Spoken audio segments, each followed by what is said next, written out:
Is it There you go. blowing? Yeah, we're Let rolling. me. Give it like a minute. Please stop blowing it so hard. There you go. Oh, this is what I do with my credits. I don't know how much Well, breath credits I actually need for yours. this.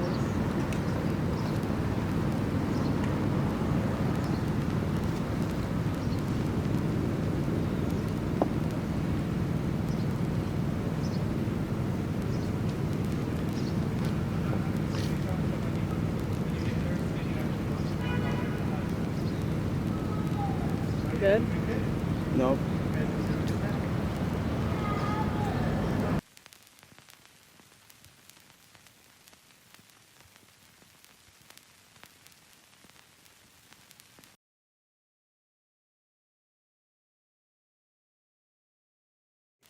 I use they them only, but I use Demi Man as a way or a reminder that to find what masculinity really means to me. And in doing so, I have non-binary as an umbrella term to remind me that I'm free to be whatever I want to be.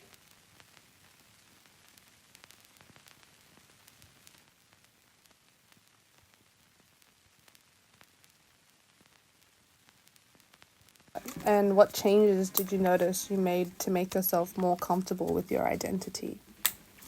The steps I took to change that was to stop trying to like stifle my masculine urges and stop trying to stifle my feminine urges as well.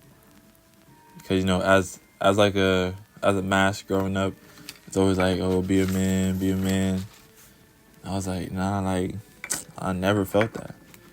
And so I started embracing the shit people would tell me to hide, like wanting to paint my nails, like wanting to be sassy or whatever such. Like I do my own hair, like I talk with my hands. I was wanting to be myself. So that's how I did. Like that's how I got into it. I started to be myself. What was the second part of the question? How did you come to accept that, like looking at your gender identity differently? Honestly, just by action, like acting. Like really being myself instead of trying to match for other people. I became more and more like, yo, like I love myself more and more. I love being me. So I kept going. I never stopped. One thing I want to add is I've always been a soft boy. Since I was a child, I was sensitive. I cried a lot. I often rejected ideas of masculinity because I was a sensitive kid. Yeah.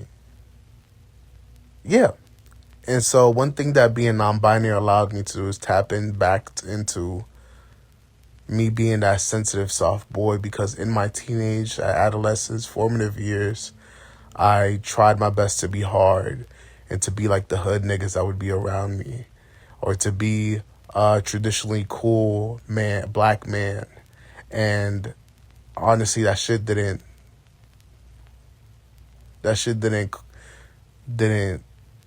register or didn't feel right within me. And it always felt foreign because it wasn't me. And what being non-binary, being a demi-man, but mainly non-binary, allowed me to do is to be soft and to be the soft butch kid, boy that I've always been.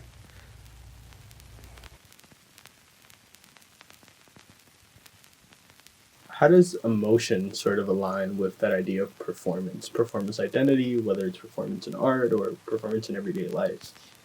Happiness and contentment uh, is are probably the two emotions that I say that gender most aligns with for me.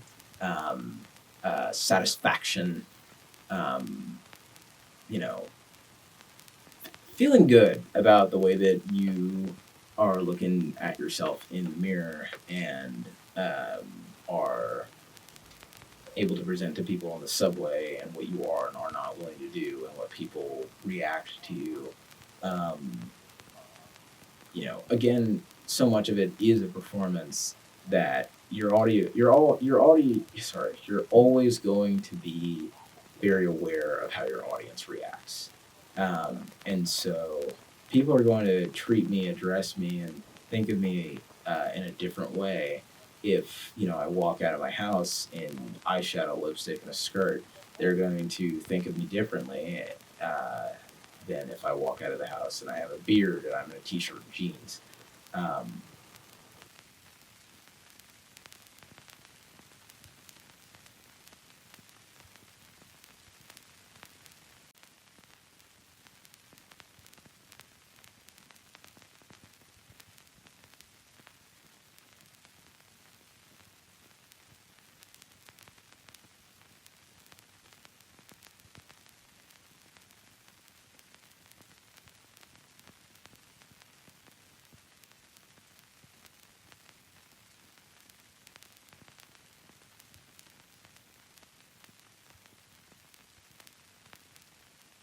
I started painting my nails when I was like fucking 15. That came from like this certain like look of disgust from my dad, who was not really socially adept enough to even fucking navigate that, but I could tell he didn't like it. I kept doing it anyway because I thought it was cool and I wanted to be a fucking e-boy back in like 2018, moving into 2019. Then I started wearing like crop tops. Eventually I started wearing more skirts, more makeup.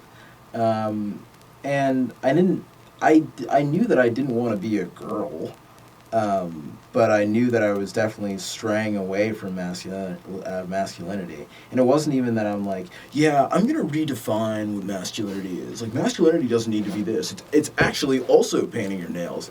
And I'm like, no, I don't really care to entertain that narrative. Yeah, I just wanted to go off and do my own thing. And seeing the, like, vitriol. I don't know. I got called faggot a lot. That was like the go-to. That was constant, all the time. Every time I'd go out, dressed fucking any, you know, which way. It's just you look like a faggot. Stop dressing like a faggot. Does anyone else call you a faggot? This is coming from like my dad and stuff. And I'm like, no, not really. People might think it, but I don't give a shit. One of the first times I wore a skirt out, you know, I'm going to this concert for The Garden, and this older woman, she looked at my outfit, and she said, "You look really amazing." And I was like, "Thank you." You know, it's so nice to hear, and it's memorable enough for me to repeat it now. So it's like, Yo, I would have told myself years ago to come out. Like, I feel like people would have been, like, in the stage of my life now, they would have been more accustomed to it. So I wish I came out earlier. I feel like it did a lot of hurt to myself, to my own ego, my own psyche, trying to, like, mask it. At the same time, I didn't understand why I was masking. I was just masking because, you know, people telling me, yo, stop acting girly. But yeah, I would tell myself to come out earlier, honestly, yeah. And to be strong about it. Be hard-headed as usual.